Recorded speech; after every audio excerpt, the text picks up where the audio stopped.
Welcome, students, to the Week 9 Company Program podcast. I hope you're all excited to go on your winter break. There's just a few loose ends that we each have to tie up before we leave. That namely being the business plan and the business exam that we're going to write this week. At this point, you should be wrapping up your business plan. Ideally, all that you have left to do is formatting all the information and doing revisions and final edits. If you haven't started the business plan yet, or you're still working on typing out certain department information, then you need to get a move on because this plan is due soon. Also, this week we have our business exams. That's going to be happening during your next meetings, and if you feel a little bit unsure about all the content that we covered in the first half of the company program, well then take a look at the playlist in the description. This is all the business tutorials that were made this year, and all the questions on the exams have the same kind of content. This is all we really have to work on this week, and I know most of you have already started preparing or have nearly completed working on all of these things. We're going to continue planning for and potentially even executing our operations at this point. Once you have the business plan complete, you can use that as a guide to determine what actions you have to start taking once we resume the company program. Speaking of resuming the company program, as all of you clearly know, we're still living during the pandemic and we have to plan according to that. We had a plan to revisit everything that we're going to do for the second half of the company program in January, and concrete details will be provided to you at that point. This is when we'll find out whether or not we're running certain events or we're going to be doing other activities inside the program. In this first half of the company program, you have all done such an amazing job, and I want you to keep that up during the remainder of this program. I know in the month of January our semester is wrapping up and it can be a bit stressful with exams and everything, but work hard to not lose that momentum. You can go very far if you continue on this path. I encourage all of you to stay connected over the winter break. I know most teams have an external communication platform where you talk outside of the company program meetings, and on the off chance that you don't have one, right now is a great time to create that. Moving along, we're going to segue into this week's interview portion. Hey Smita, how are you? Good, thanks. How are you? Very good too. Thank you. So in this podcast episode in the interview, we're talking about a bunch of things. It's a general macro level kind of concept, but we're talking about data, collecting it and using it to tell a story, as well as maybe connecting it to business reporting in general, because that's something the students are working on right now. So, lots of important things and perspectives I know that you can share with myself and the students. But before we jump into all of that, would you mind sharing a little bit about yourself and your journey to becoming a CPA? Sure, yeah. So my name is Smita Sharma. I am a CPA. I finished my CPA in 2016, and I went to university out in Halifax, so out east at Dalhousie University. And then I decided to move to Calgary because I like being near the mountains. So I've been with PwC since September of 2014, where I joined in our assurance department. I did 3 years in assurance. Also, you might hear it being called audit. It's the same thing, so audit and assurance. So I was in audit for 3 years. That's where I did my CPA. So I was working full time and studying for the CPA at the same time. After the 3 years, I got my letters, and at that time, a lot of people kind of move on. They move into industry or the private sector somewhere, and I just wasn't ready to leave the firm. PwC is such a great company and there's so much that they offer. So I decided to move into corporate tax just so I could learn a little bit about tax and do something different. So I joined corporate tax in the fall of 2017, and I was in corporate tax till May of this year. In corporate tax, I did lots of different things. I worked on tax provisions, tax compliance. So that means I did tax returns for big corporations, small corporations, all kinds of tax returns. And I also did my in-depth class, which is through the CPA program as well. So once you're done your CPA offers a lot of continuing education that you can do to continue developing and learning new things. So I finished the in-depth program that they have as well. So that was the 3-year program. But yeah, in May, I decided that I was ready to try something new once again, and I moved into our learning and development team. So I moved into a team that's more internal rather than client facing, and I help run training and conferences for all the people within the firm. So I'm still, seeing what they're doing in the firm side of things, but I'm just kind of looking at it through a different lens and trying to support the CPAs within the firm and non-CPAs. I work on some other projects with non-CPAs as well. So yeah, that's a little bit about me. Yeah, is there anything I might have missed? No, I think that was pretty good. With CPA, and by the way, students, that stands for Chartered Professional Accountant, right? So, in working in tax and assurance slash audit, as well as your role right now, you've had a lot of opportunities to kind of interact with different businesses, see how they work, and a bunch of different clients, right? So, you have that definite perspective there. And from that, I guess one thing I wanted to ask you is, in your opinion, do you think data is something that almost every business not just uses, but kind of has to use to survive in the current business landscape? Yeah, absolutely. I mean, data is everywhere. Data is in everything that we do, even as individuals not working, everything that we look at is data, whether that's like our personal bank statements or our emails. Like you can consider all of that stuff your data. And then obviously when you're looking at it from a client perspective, there's so much data, so much type of information that we get. In person, we used to get stacks of paper with invoices, and that's obviously a type of data. And now we get things electronically from clients, and it's our job to manipulate it into something that we can use it in a better format at the end.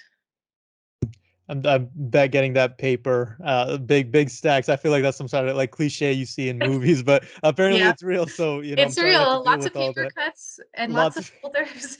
the real liabilities in working as a CPA. But Yeah. okay, and so the term like data, and we're going to be throwing that around a lot here. I know it's a general kind of idea, and that's the level we're speaking at here. But more or less, like data is like a tiny piece of information, or it's like a little fact. Is that like a fair example of it? Yeah, I would say Yeah. that data is just kind of in the background, and then what you're kind of showing in your end result. So whether that's in your business plan or wherever that you're showing that in, you're kind of taking that data and manipulating it into a way that your shareholders or your stakeholders, whoever is reviewing that information, can easily understand it. Because sending them a big Excel file, they probably don't have they might not even have time to look at it. They might not understand what's going on. So trying to manipulate the data into a more simple format where you can put it in a chart, or you can make a table and you can explain what the meaning behind the actual data is. Mhm. Yeah, okay, and I think the word manipulate is great, because you take that piece or pieces of information more accurately, and you kind of twist, contort it, reshape it, however you need to do it, to communicate an idea, really, right? An idea that's kind of based in reality because you're using data, which again is just like little facts. So a question I had for you is that in your experience as a CPA, do you have any examples off the top of your head of like how one of your clients or how businesses in general use data, and what kinds of specific stories do you tell with data? Yeah, I mean, we were talking before, and I think I mentioned that, data is everywhere, and I have so many examples. Like, I definitely don't go one day in my job without looking at some sort of data, whether it be, like I said, an email that has information, or an Excel file. We like to use Google a lot as well, so everything is in one place. We can all edit it at the same time. It's a little bit more easier to manipulate sometimes when you're all working on something together instead of sending it back and forth.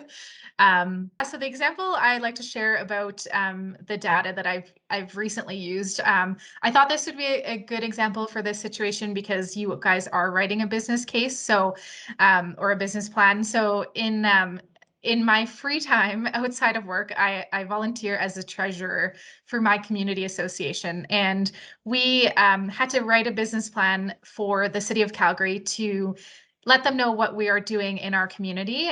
We're building a really big activity hub, is what we call it. So we're going to have like hockey rinks and basketball and volleyball, but to use that land that the city owns the land, right? So we need to give them a plan and to let them know what we're doing. So in doing that, we had to collect lots of data from lots of different sources. So not only did that include like quotes from our suppliers to say this is how much it's going to cost, we had to summarize all the quotes. We had to include a budget. So the budget included, what we anticipate the expenses to be in the future, our long-term budget for like the next 5 to 10 years, what we anticipate that we're going to need funds to maintain the activity hub throughout the years.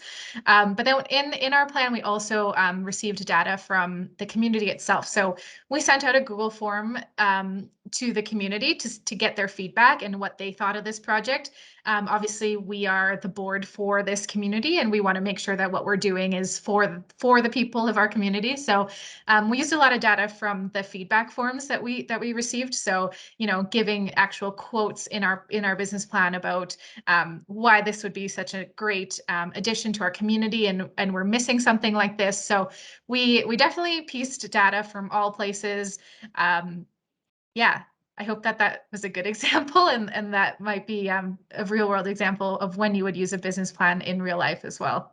Yeah, no, I think that was a great example, and you brought up like a few important things there. One thing students I think is worth recognizing is the fact that data isn't just like numbers and kind of typing away at a computer and doing a bunch of arithmetic equations. It's not necessarily limited to that. It's just all kind of pieces of information. So what we had with this community association example was you gathered quotes, which is things that people say, again, just a piece of information that's still considered data too, right? And I know there's a whole kind of discipline statistics where you really get into the nitty gritty of it, right? So I won't go, too much deeper into this, but I think it is worthwhile to do a little bit of research to kind of make sure your perception is aligned with what data actually is and how it's used. And then alongside with how we're going to use a business plan in the company program pretty soon here, you're going to have to complete your business plan.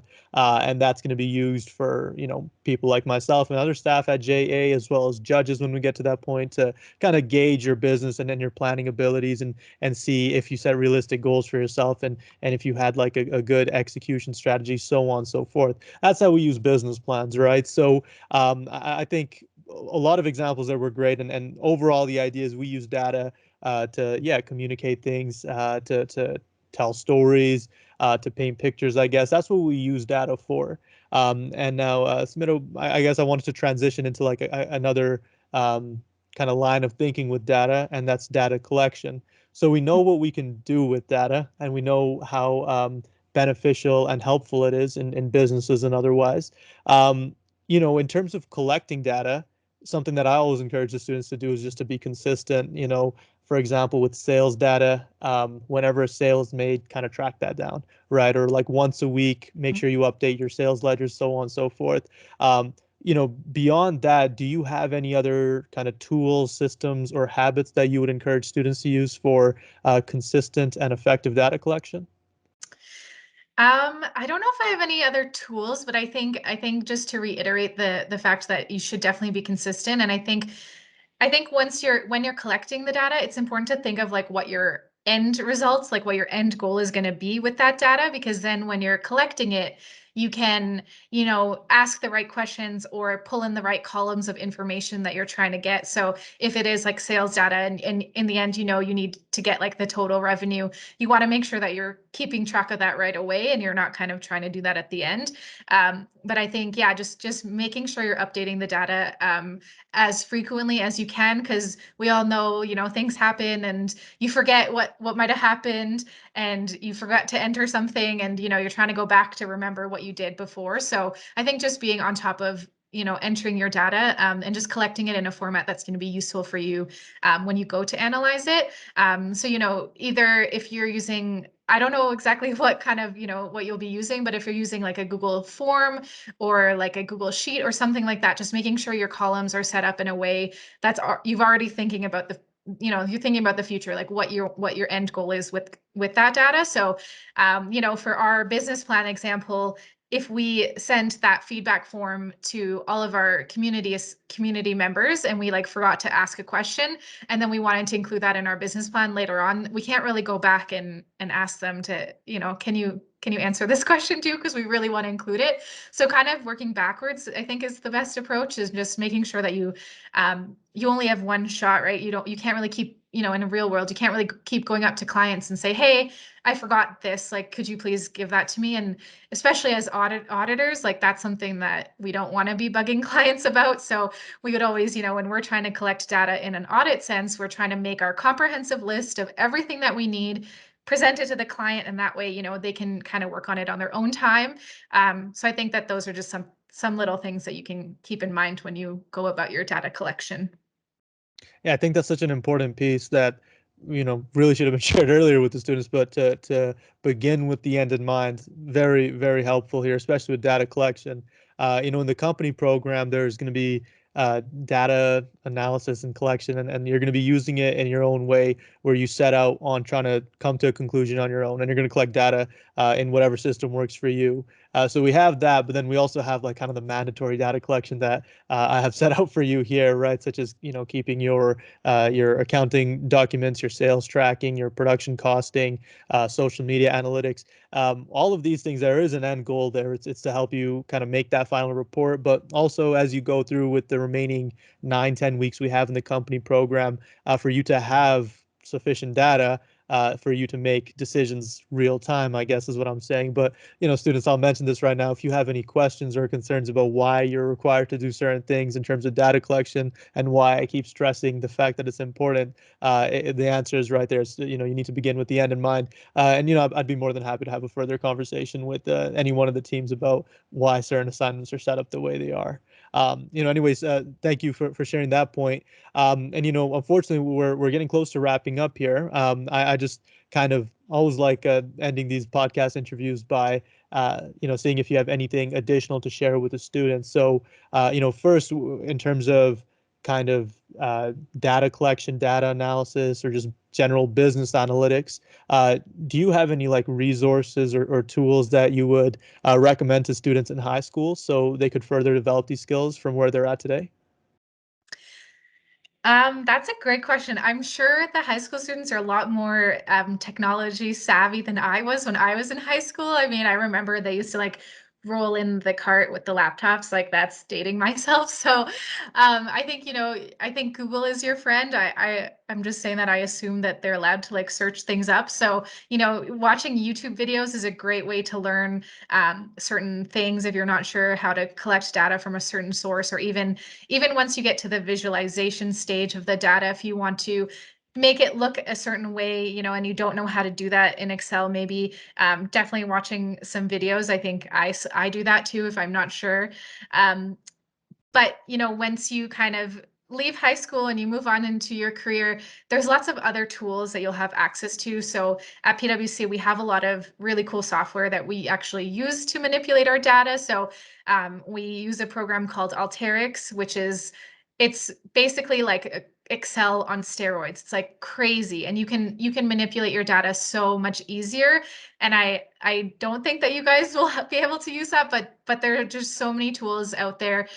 We also use a program called Alteryx, Tableau, and Tableau takes that Alteryx piece and makes it into a visualization, so you can make a dashboard. So your stakeholders can actually visually see what you're trying to present to them, instead of here is a pile of data. Like they're not going to want to see that. They're going to want to see that data in a visualization format. So probably not something that you'll get to use in high school, but definitely in your career, there's so many cool tools that you can use to really make the most impact with your data. And also, um, I think now what's really cool is just the ease of it. Like, before I was like sifting through papers and looking through everything, and now we want to make everything as automated as possible. And I think a big piece of that automation is the data, but also making it into a format that's usable. So we, in practice, we don't necessarily spend days shifting, like flipping through data. So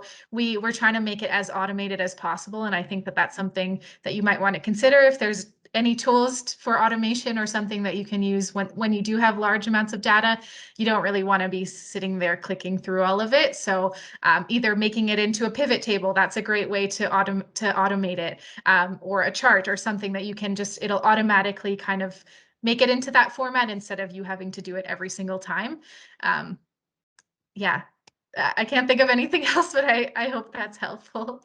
Yeah, no, it's beyond helpful. Even with software like Microsoft Excel or Google Spreadsheets, I know not everybody in the company program is comfortable with just those ones yet. And it's from like the first, even before the first meeting, I was encouraging everybody to learn these things. I figured out Excel once I was out of high school. I think it was like a year or two out, and man, like it's so helpful, such a powerful tool. I use it every day and like almost for the full day. And I'm not really even in like a kind of number heavy field myself, but it's something that all of you can definitely use in the program for your own operations, so on. And then kind of I think one of the nice things, and this is also something I often say, so it might be annoying for some of you to hear it again, but something that I often say is that the nice thing about being in high school at the point you are is that you're able to kind of try things and explore them, and you have time to do that. You have the opportunity to do that. So even software like Alteryx, I'm not sure about that one specifically, but I can confirm that Tableau is something that you can get free access to if you're a high school student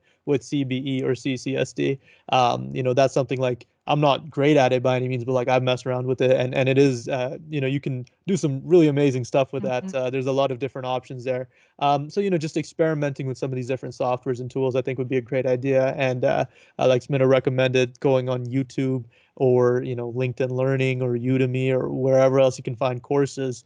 You can find a lot of resources for free because I think everybody can identify the fact that data is really what's taking over at this point, and they want to make sure young people such as yourselves know all of it and are equipped to handle it. Anyways, that was pretty much the interview. Ismin, I want to ask if you had any last final thoughts you want to share with the students.